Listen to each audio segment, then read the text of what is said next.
My name is Sergeant Zahn. I'm one of the liaisons for the police department for Neighborhood Watch.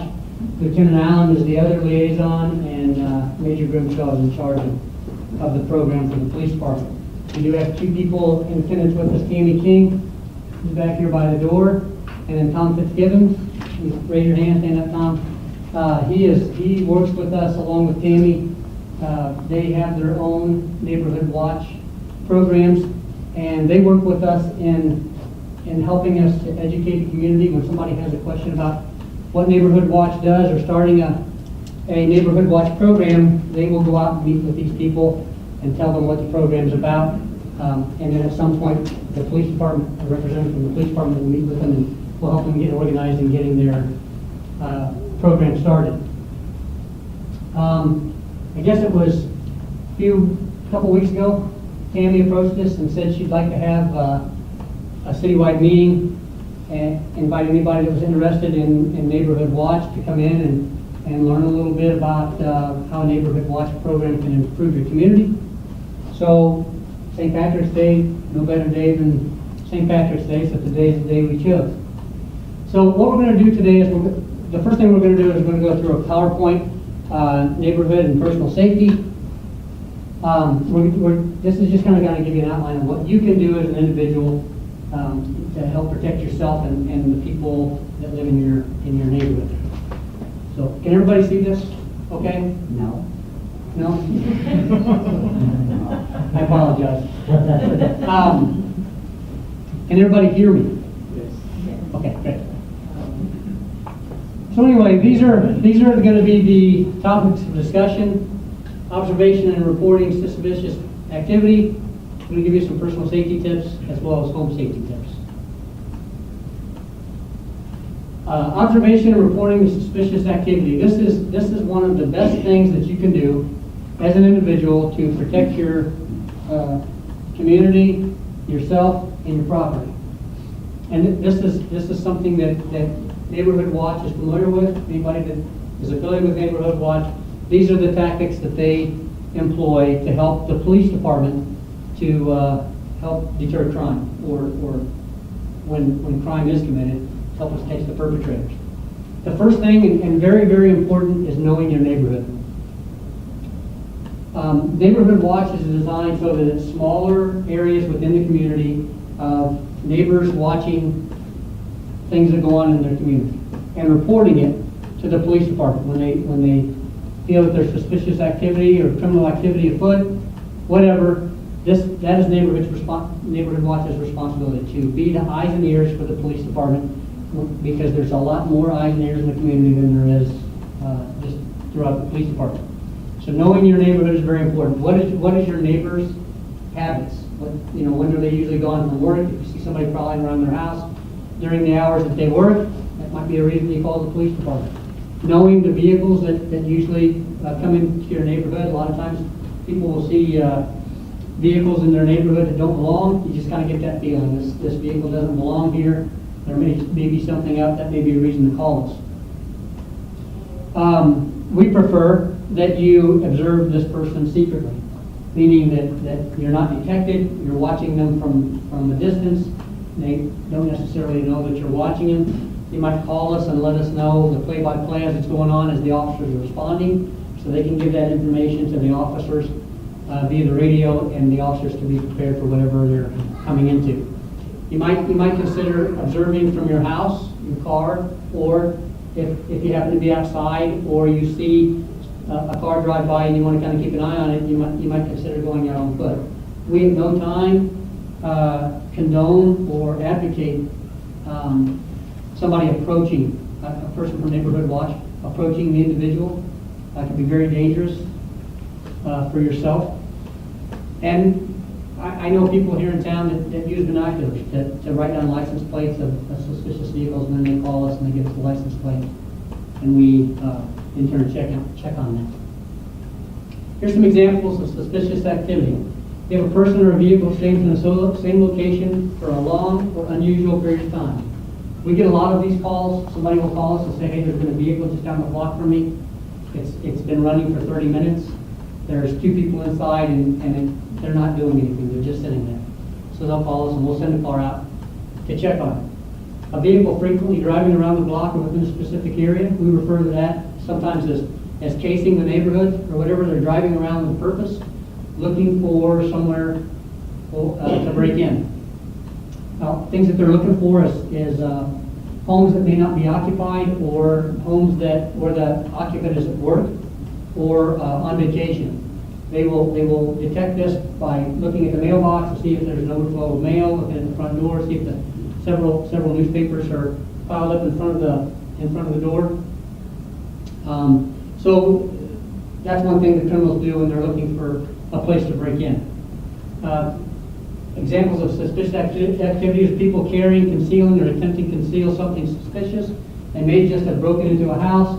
It's 70 degrees outside. They've got a winter coat on, and it's obvious that they have their hands in front of them trying to conceal whatever they're carrying. If you see it's really warm outside and somebody's dressed in a manner that doesn't fit the climate we're having, they're probably up to no good. That might be a good reason to call us, let us come out and check it out. Like I said before, a parked car where the engine's still running, perhaps occupants are still in it. A person looking into cars and moving from car to car. In Burlington, Iowa, we have a problem from time to time. It's usually seasonal, where subjects will go around and break into cars. We find it's more often where somebody's walking along and they're pulling door handles, looking for unlocked cars.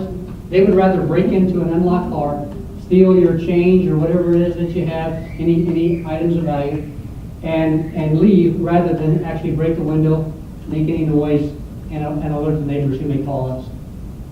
Cars without its lights on at night, they could be leaving or arriving with their lights off. Again, that's just a tactic to go undetected, hoping that nobody sees them and calls the police. A person running at night for no apparent reason. Now, you have to be careful with that one, because there are a lot of joggers in Burlington, Iowa. People run at all hours of the day and night, so you have to kind of be careful with that one. But if you see that and think something's up, give us a call. A person that commits violations, speeding or driving in a reckless manner, again, another tactic they use to try and get out of the area. They'll drive at a high rate of speed, or they'll drive in a reckless manner trying to get out of the area.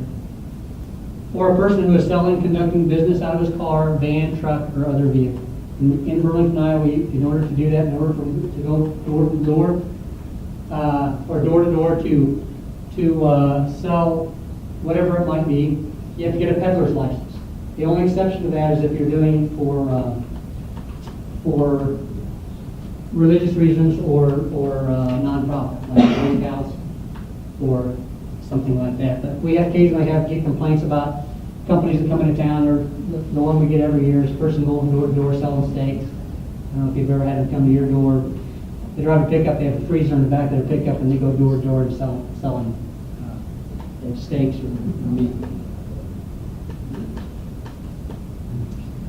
If you observe suspicious activity and you want to call us and give that information to us, there's going to be some things that the dispatchers are going to ask you. They're not doing this to be a pain. A lot of times somebody will call in and the person will say, hey, there's a person in my neighborhood, looks like they're up to no good, can you send an officer out? And the dispatcher is going to start asking some questions. And a lot of times people will get frustrated. They just want a police officer to get there as soon as possible. Typically what happens when you call and you report suspicious activity, you're going to tell them where it's occurring at. They're going to dispatch an officer. An officer's going to be on the way. And while we're en route to that call, they're going to start asking these questions. The reason they're going to ask you these questions is because when we get into the area, we're going to see a lot of people, perhaps, depending on the time of day, and we need to try and single out the person that you called us about. So they're going to ask you for descriptors and directions of travel, male, female, race, clothing description, direction of travel, approximate age, and what they were doing. That's going to be very important to us to try and detect the person that is you're calling us about. If they're in a vehicle, these are very important pieces of information we're going to want. Many times when we respond to a scene, we're getting there after the incident has happened and the people are absconding. It's very often that we will go right past the perpetrators that are leaving the area. If we don't have this information, we may never find them. But if we have the information and we can get that out to the officers before they get to the area, they may run across the person as the person's leaving. That happens very frequently. So we're gonna want you to write down this information, or at least give us from your memory the best you can, the license number, the make of the vehicle, the model of the vehicle, the color of the vehicle, and whether it's a 2-door or 4-door. So any questions so far? Pretty, a lot of it's common sense. Immediately call the police if you observe suspicious activities of any kind. Now, we have a lot of people that will approach a police officer and say, hey, 3 nights ago, this happened. Or we'll be in the area investigating a burglary. We'll go around and knock on the door. We call that a neighborhood canvas. We'll go around and start knocking on some doors and asking the neighbors, hey, did you see anything suspicious 2 nights ago or whatever? And they'll say, oh yeah, I did, about 2 o'clock in the morning, heard a loud bang, I looked out, saw a guy jumping into a vehicle and took off at a high rate of speed. Now, in my opinion, that's something you really should call us about. A lot of people won't call us because they feel like if they don't actually see the act occurring and they're not actually a witness to the crime, they're bothering us if they call us. That's not the case. We have everybody knows the 911 phone number we have, and then we have another number for non-emergency calls. If it's not an emergency, you call 753-8366. That'll give you a dispatcher. You can tell them what's going on. They're going to dispatch an officer to that call. We respond to every call that if you call us, we're going to come. We're going to come check it out. It's not a bother. The only thing is that understand, as the police department gets busy, we have to start prioritizing the calls. So a call that is more serious is going to take priority over a call that's less serious. And if you ask me what is a non-serious call, what is a serious call, it really depends on the situation. If there's no calls holding, which means the officers aren't ready to be dispatched on a call, and there's an officer available, they'll send them immediately. But if every officer's on a call and it's a more serious call than what you're reporting, it may sit for a few minutes until one of the officers clears, and then they can be sent to that. So understand, when you report something to us, we may not show up within the next 30 seconds like everyone would wish. I know there's times where when I was off duty and I would call into the police department or report something, I'd want them at my door right then. We don't have a teleportation machine. We can't get officers to your house immediately, but we do the best we can. We usually arrive within a few minutes. So immediately call the police if you observe any suspicious activities. We do have people that call 911 from time to time because they don't want to take up the time to look at the non-emergency number. I will tell you, it's very rarely enforced, but I will tell you that it is illegal to call 911 to report something that is not an emergency. Okay, we'll have people call in and 911 report a dog biting. It's not an emergency. You should not call 911 for that. You should call the non-emergency number. Are there any questions about that? Okay. We're going to talk about some personal safety tips. We have a huge problem, not just in Burlington, but throughout the United States, of people using other people's debit cards, credit cards, whatever, or stealing a person's identity and getting a credit card or a debit card or whatever in their name. One thing you need to understand is a criminal doesn't necessarily need your credit card physically to use it. All they need are the numbers on the front of the card, the name on the front of the card, and the what do they call it? Security number on the back. There's a 3-digit number on the back of your card. That's all they need. Some places where you order stuff, they may not even ask the security number, so they may not even need that. But we've had people report that their credit cards were used on the East Coast, on the West Coast, overseas, and they still have their credit card in their possession. Now something I do when I go out to eat or something, I give somebody my credit card, I watch that person religiously from the time they take my credit card to the time they bring it back. I do my best to try and keep my eyes on them because all they have to do is walk behind their counter with your card, write down your credit card number, your name as it appears on the card, and that 3-digit number on the back, and they can call Land's End or Walmart.com, whatever, and they can order stuff using your credit card. You still got it in your hand, but they can use your credit card and charge stuff with it just simply by writing down that information. Anybody been a victim of that? Had their credit card information stolen or used or what? So anyway, you should keep your ATM cards, credit cards, and the PIN numbers in a safe, secure place. I would never carry my PIN number with me. That's if your wallet gets stolen, they got both pieces of information. You can go to an ATM and take money out. Avoid walking alone at night. That's goes without saying. I mean, there's strength in numbers. 2 is better than 1. Do not put your address on your key ring. This actually happens. I've seen that. You're just asking for trouble. If you lose your keys, they know where you live. Another thing they'll do is if you lose your keys, if the criminal might think that you lost in the neighborhood where you live, and they'll drive around. If you have one of those key fobs on your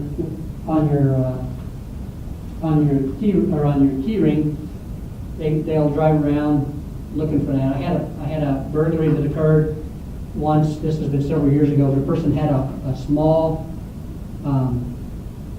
garage door opener that was on their key ring, and the person went around using the garage door opener trying to find out where they live. Do not leave keys in hiding places. Thieves will find them. Everybody knows, oh, you got that fake rock in the back or a flower pot in the back of your house. That's where you're going to hide your key. The criminals know that too. They'll look for places above door jams, stuff like that. Avoid shortcuts in dark, isolated areas. This is very important. I think if you're just setting yourself up for trouble if you're going into dark, isolated areas by yourself. Have your door keys ready, carry them in your pocket, not buried in your purse. I think that's really important for women that say they're shopping or whatever, and they walk out to their car, or they're working after hours, and they go out to their car, and it's dark, they're in a secluded area. Criminals are looking for opportunities like that to make you a victim. So when you're walking to your car at night, or you're walking from your car to your house at night, have your door keys ready, so you don't have to search through your purse looking for them. If you carry pepper spray, be familiar with how it works and have it ready in case you need it. Did they change that? Sure. Pepper spray law. Anybody can still carry pepper spray, right? Yes. I know they changed it for stun guns. It used to be you could carry a stun gun, not a taser, but the actual stun gun that you had to touch somebody with. But that's illegal. Excuse me, that's illegal now. But if you carry pepper spray, be familiar with how it works. You don't want to teach yourself how it works when you need it. You want to know beforehand. Lock your doors or windows when you're alone or asleep. My kids hate this, but whenever I'm in my house, my doors are locked. It's just a habit I have. But crime can happen at any time. It doesn't matter. Keep your emergency numbers by the phone. Of course, 911. You don't need that number, but any other, like a non-emergency number for the police department might be a good number you want to keep by the phone. Do not leave messages on your door indicating that you were away and when you will return. This is a huge one.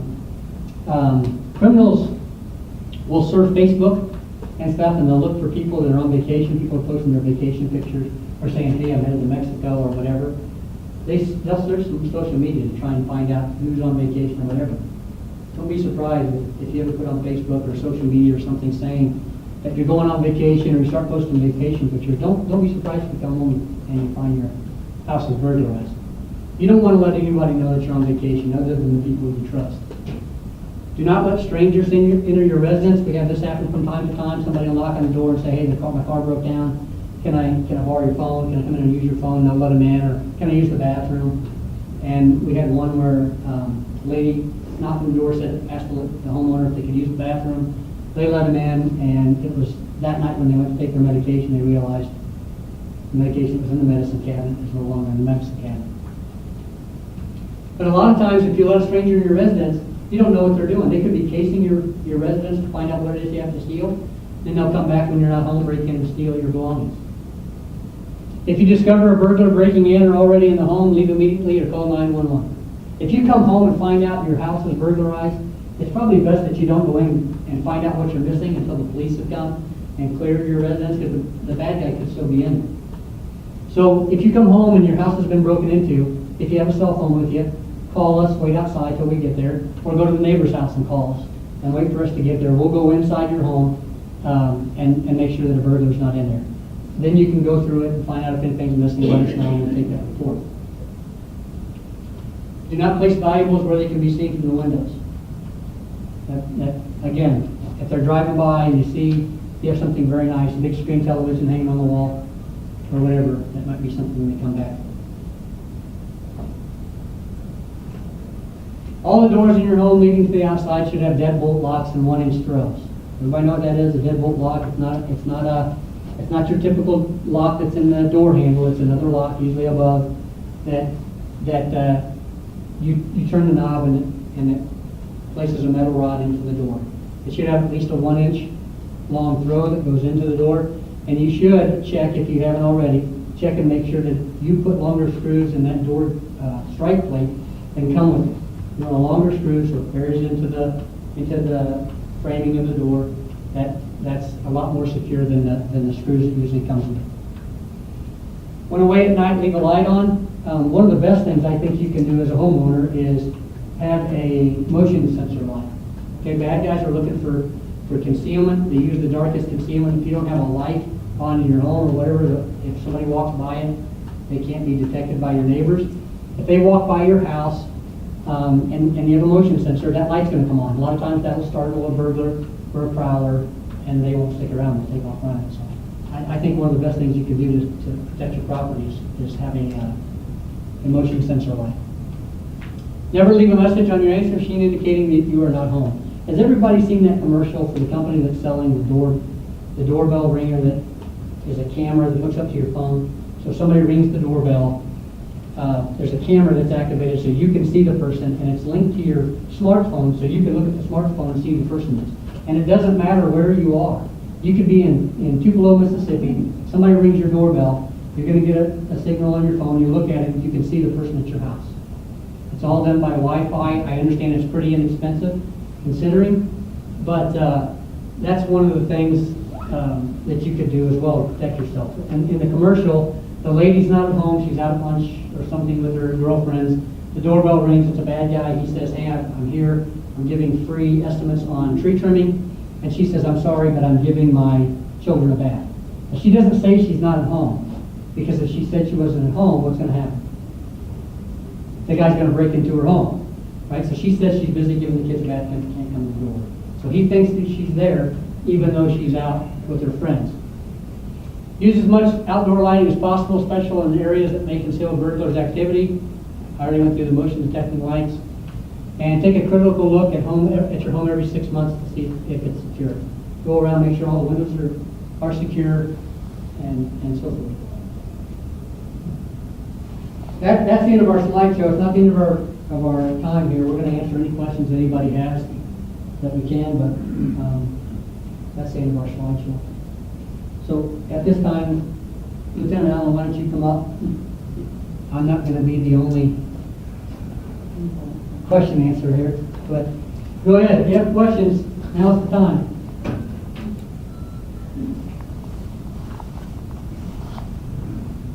Is anybody interested in starting a neighborhood watch that doesn't have one now?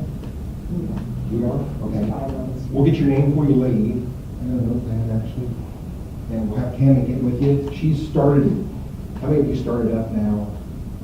I lost track. At least 8 or 9.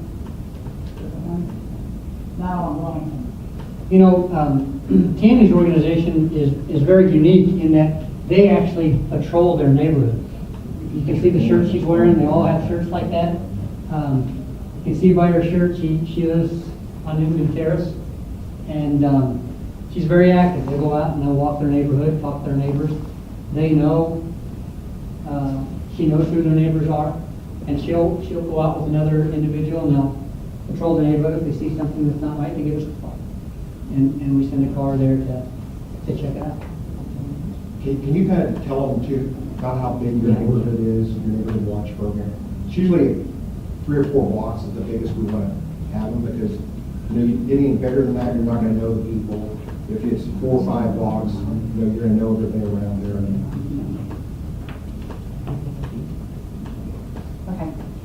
Tammy King. Before I start, can you turn that off because I don't want to be recorded? I don't know if I'm going nowhere. Neighborhood Watch program that we run right now is on Indian Terrace. What we do is, the one thing we don't do is we don't sit behind a computer and complain about everything and everyone, and why can't the city of Burlington do anything? It's because we are the city of Burlington, okay? I live in this town. If I want my street, my block, my house to be protected and safe, I'm gonna do it. I can't count on all the time calling the police officer, like they said. There's some things that people will call that really is not an emergency. You know, the neighbor's dog keeps barking, come do something. You know what? Get up, walk out and say, you got your dog, that's all right. And then you come and get it. You have to have proof that the dog is hurting you, but don't waste their time. I'm not gonna waste their time. I'm gonna do it myself. I'm the captain on our block, I also have a co-captain, which is Angie Houston, who lives right across the street from me. We literally sat in my driveway and we decided we're not gonna sit behind a computer, we're not gonna listen to everybody griping, all these groups and pages that everybody has, they're worthless. They're just pages where people can get on and talk. You don't wanna get on and sit down and talk, you wanna get up and do something. Okay, well that's what we've done in the past 2 years. And we've succeeded. We can prove what we have done and what we've done with the people. If you personally want to help and get yours started, I will come to your home. I've done it to others. I spoke last year over on Star Street, me and you did too, yeah, you. One of the officers came, we spoke at their house, let them know, talk to the group of people they had. If it's just you individually and you want some advice on how we're doing it, why ours is successful, we will come to you. You don't have to come to us. We will come to you. We will sit there, and if you don't feel comfortable bringing a stranger, because I'm a stranger to everybody, you can come to our house, to mine, and we will sit down and we will go through everything with you. It takes about half an hour to an hour, depending on how many questions you have. I can tell you and show you how to protect your house. But the main thing is, not only do you want to protect your house and where you're standing, but the person to the left and to the right of you, and maybe even in front and back of you. Because if you're watching out for them, when you're not there and your house is vulnerable, they're going to watch out for you. Hey, I noticed there's somebody in your backyard. Are they supposed to be there? No. I've got people literally calling me. I'm going away for the weekend. Can you keep an eye on my house? Here's my keys to the house. Can you go in and feed the cat or the dog? I'm like, yeah, I'm a little more into my neighborhood watch than others. I live in a very elderly community, so I'm going to keep and protect them, because when I'm not there, they're always out in their front yard waving and checking, and they watch my house. If a strange car pulls up, I was just told tonight that I had already left and somebody came up to my door and knocked on it. I already got the description of the car, description of the person. Don't know who it is, but I'll find out. I have cameras.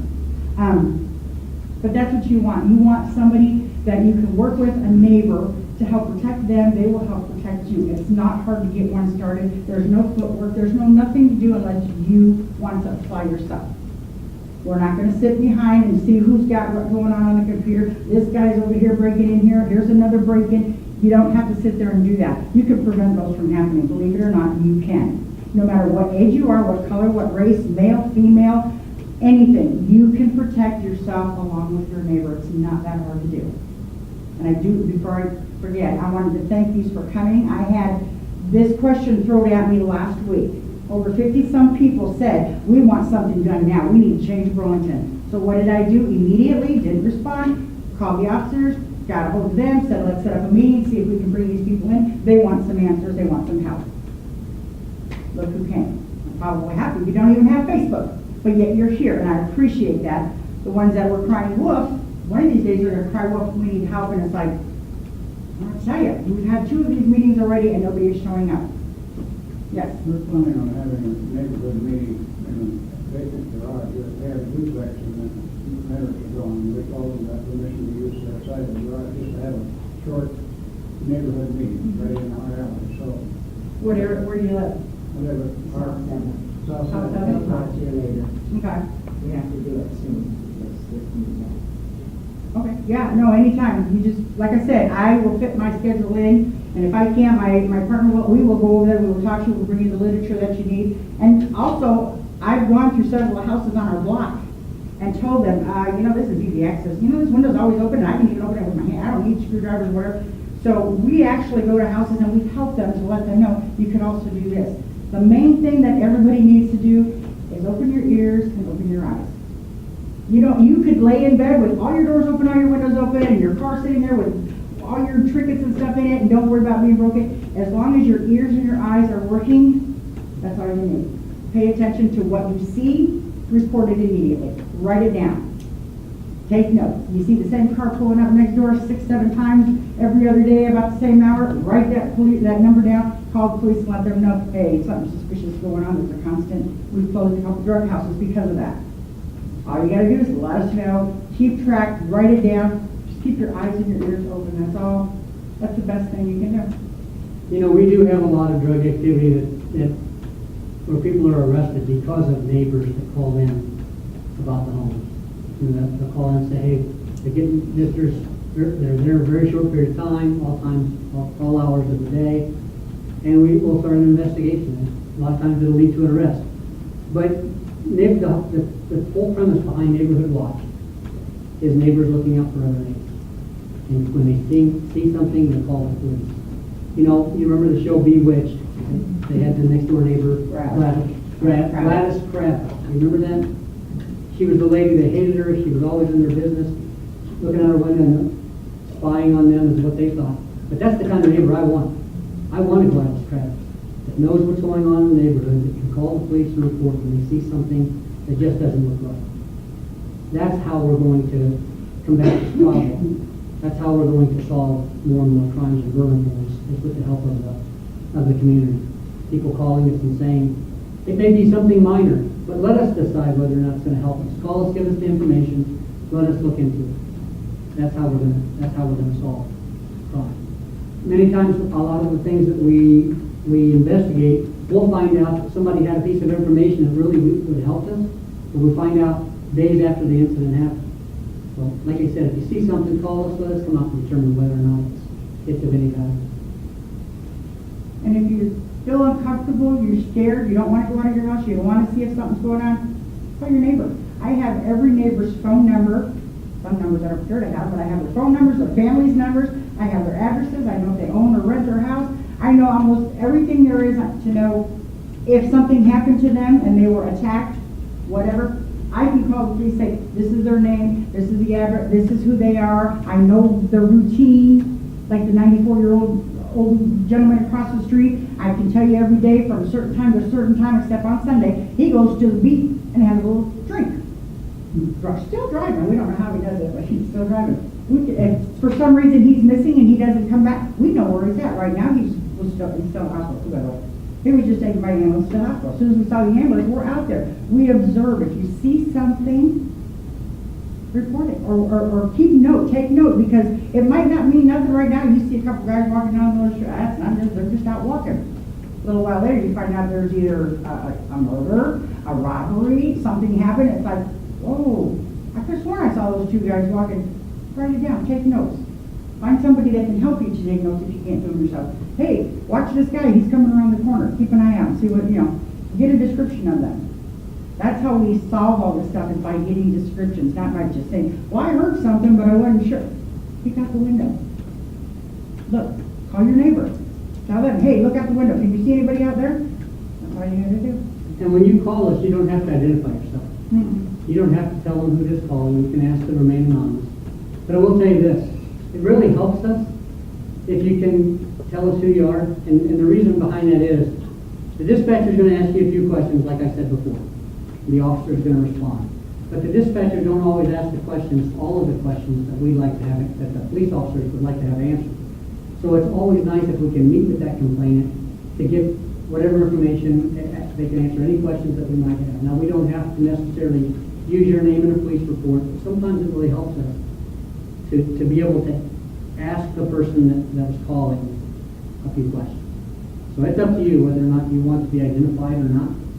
Like I said, if you call the police department, you can ask to remain anonymous. If you're willing to speak to us, we'd like to come to your house and talk to you.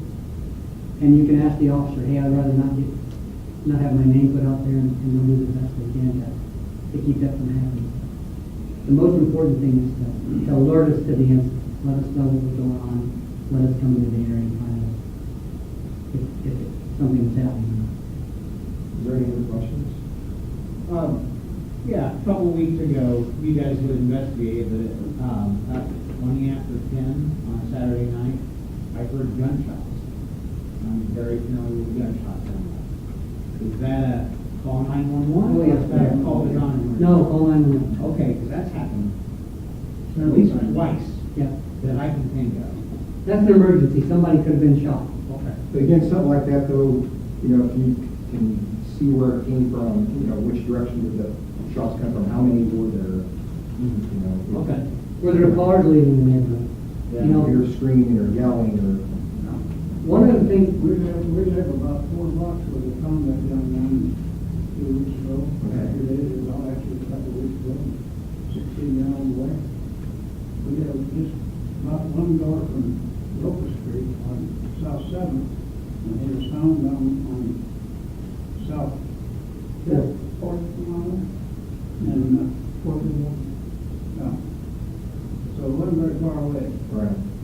you know, one thing about it is, as a citizen, I'm sure it's frustrating. To call the police and the police come and they don't find anything and we leave. But I've had people ask me before, why should I call? You come and you don't find anything and you leave. But understand that the more and more you call us, the better chance our odds of catching somebody. Well, they know there's something going on, at least. Right, but what, like in your instance, for example, when we get a shots fired call, we're gonna come there, we're gonna send every officer that's available. They're gonna come there and they're gonna, if they can't meet with somebody, they're gonna drive the neighborhood looking in blocks for blocks away from the area. And they're looking for a body, an injured victim, shell casing. A lot more will happen if we get there and we have some type of evidence. And if we get there, somebody called in and said they heard gunshots, and we get into the area and we don't find any signs of it. Okay. So, Does that make sense? yeah, okay. Another thing, it's dark in a situation like that. I was awake. I wasn't about to go to bed. I even tried to get up and look at, I saw the taillights being awake. But what's a good way to approach you so that we're not appearing threatening? By phone. Okay. I would call and I would say, hi, I'd like to talk. I'd like to walk talk. up to somebody? I wouldn't. Okay. I would call and tell the dispatcher, hey, I'd like to talk to an officer. When they're done doing what they're doing, can you send them to my house? Okay. And an officer will come. Okay. Or when you call it in original, hey, after the officers respond, I'd like to talk to them. Okay. And an officer will respond. All right. If you heard gunshots, you don't want to go and nail that guy or try to nail the guy that's doing the shooting. No. It might not be in one of the Like I said, we don't condone or advocate approaching a suspicious person or suspect. Black collar, Debbie, or Be a good witness, take down the information, and relay it to us. And don't hesitate to call 911. I don't even need a non-emergency. I don't judge myself for second death. I just dial 911. 3 numbers, it's a lot quicker than 917. And the reason they have to come out and re-question you, which I found out, is because if I just heard something and I'm freaking out and scared or frantic or whatever, or I'm going to be nervous talking on the phone and I might not answer all the questions completely, so that when they come, oh yeah, I forgot to tell that lady that it was a blue car or it was a red, or, there's things you'll forget, which is why they come knocking. I know a lot of them say they don't want the police officers at their front door. Well, guess what? You can go to their front door and say, look, I called down here and there's a lot of other stuff I want to mention. I'm just going to come down there and see you. That's what I would do, personally. But something like that too, where, you hear like a glass breaking or something like that in the middle of the night, 911, don't call numbers. The thing about it is the officers are trained in the questions that they're going to ask you.